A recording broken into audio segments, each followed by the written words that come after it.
Have you ever stopped to think about your next decision? Now take a moment with me here and pay attention. What will you do next? Will you continue to watch this video or will you stop and skip to another? Now what if this thought itself, this question itself was predetermined? Now this question of whether everything is predestined or do we have free will has troubled me and has kept me awake for many years. I looked for answers to this question in many philosophies and in many teachings. But only the ancient teachings of the Upanishads could answer this. And this is a fascinating answer.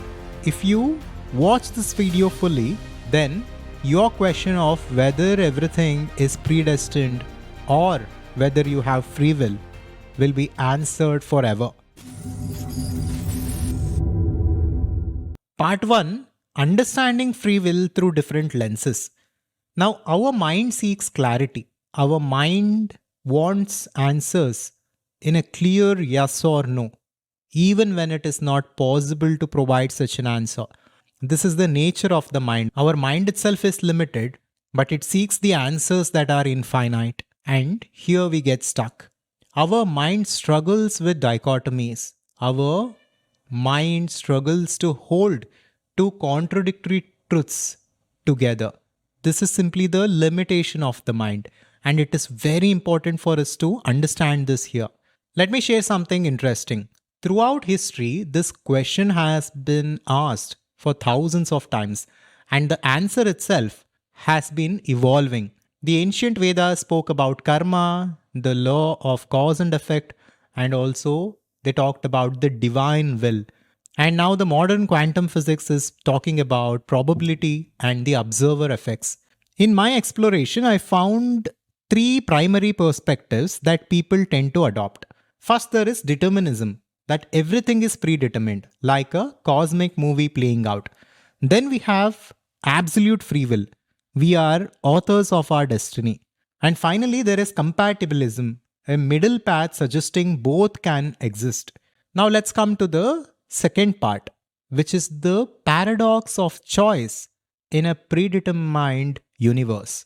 Now, when we understand Vedanta, we understand the teachings of karma. Basically, as per the Upanishads and Vedanta, who we are right now and our life circumstances, our own personality and different circumstances that we are attracting is because of our karma, which is our own past doing. Basically, karma is action and memory. Based on our past action, we have accumulated a certain memory which has given rise to a certain personality for us in this life. And this personality is responsible for the life that we are living right now. And not only this, even the life circumstances, people we meet, the opportunities we get, everything is dependent on karma. Now, if we examine this deeply, this is actually free will that is being practiced unconsciously. So the law of karma simply tells us that there are consequences to our actions.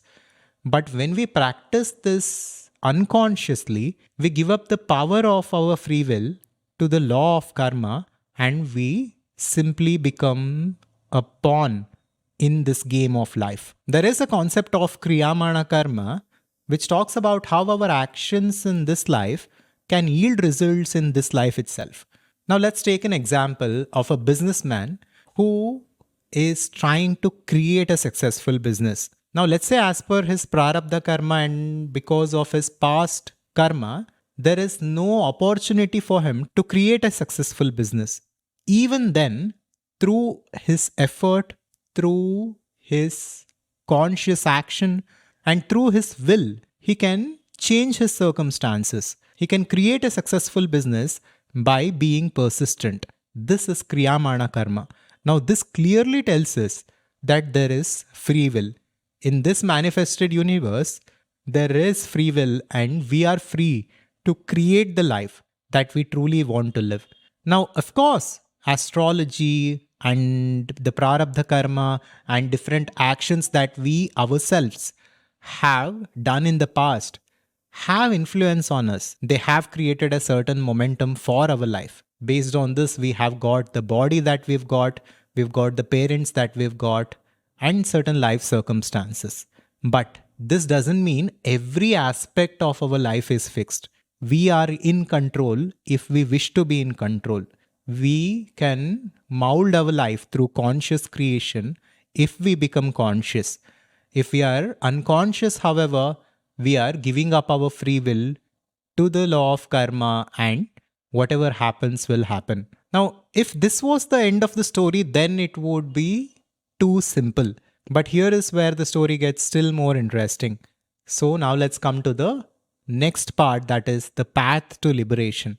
When we look at the ultimate perspective through the lens of Vedanta, and when we look at the teachings of Adiguru Shankaracharya, the reality is quite simple.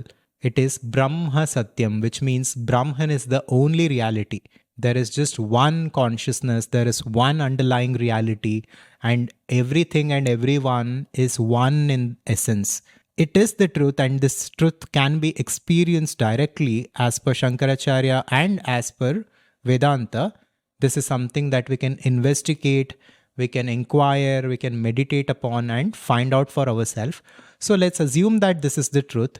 Then just imagine the implications of this. If there is one reality, if there is literally one without the other, if reality is truly Adhvaitha or non-dual, then there is no movement, because for movement to be there, there needs to be two things. Movement can happen with respect to one another. Then there is also no activity, because even for an activity to occur, there needs to be two or more things. And there is no experience itself. There is no subject, there is no object, there is no environment. Everything is one. Everything is one consciousness. This is the ultimate perspective as per Vedanta. So if there is no experience at all, if there is no subject-object split at all, then how can there be any free will? The concept of free will doesn't even arise at this level. So from the absolute perspective, there is no free will. There is just reality, which is that infinite consciousness or God. This is the highest Advaitic view. But we need to be very careful here. Just because there is no free will from the highest perspective, it is not a reason for us to blame everything on karma and give up the control. If you are suffering, if you are stuck in your life, if you wish to create positivity and abundance for yourself and the world around you, you can definitely do it. There is free will in this plane of existence, in this manifested universe, yet there is no free will from the absolute perspective. These are two contradicting truths which the mind can't fathom, which the mind cannot hold within itself. But just because our mind cannot hold it, it doesn't mean this is not the truth. This is how the reality is. Reality is far more complex than what the mind can comprehend. So we must understand that in this manifested universe, in this game of life, we can create different circumstances through the power of conscious creation, but yet from the ultimate perspective, there is no free will. And the ultimate goal that Vedanta speaks of is to go to that ultimate perspective, is to reach that ultimate perspective by transcending this level of duality and separation to be in that oneness where there is no suffering, where there is no craving, and where there is only fulfillment. That is the ultimate goal.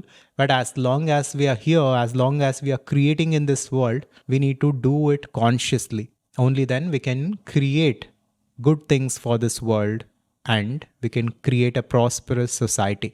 Next, if you wish to pursue conscious creation further, if you are a professional or an entrepreneur or a seeker who is looking to create your ideal life of fulfillment and abundance with respect to your health, wealth, relationships, and inner peace, then check out the Adhvaitha Conscious Society.